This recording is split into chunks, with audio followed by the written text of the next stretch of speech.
Hello and welcome back to another video. This problem, a bakery is making chocolate muffins and they need 2.5 ounces of chocolate for each muffin. And we're asked how many pounds of chocolate are needed if they want to make 48 of the muffins. So the first thing we want to do is we want to find out how many ounces are needed, and then we can convert ounces into pounds.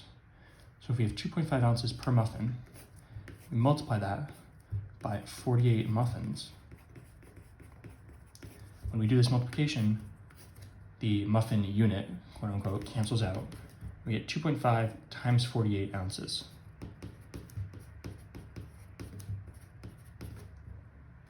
And we want to convert this into pounds, so we can multiply this by 1 pound,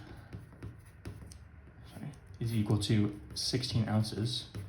So if we're multiplying by 1 pound over 16 ounces, these are the same. So this is multiplying by 1, so it's not actually changing the value of this. What it is doing is it's changing the units because the ounces cancels out. We get 2.5 times 48, which I'm going to write as 16 times 3 over 16 pounds. Again, 2.5 times 48 pounds times 1, but I didn't write the times 1, over 16. The 16's canceled out, that's why I separated 48 into 16 times 3. You could just plug it into your calculator if you don't notice that.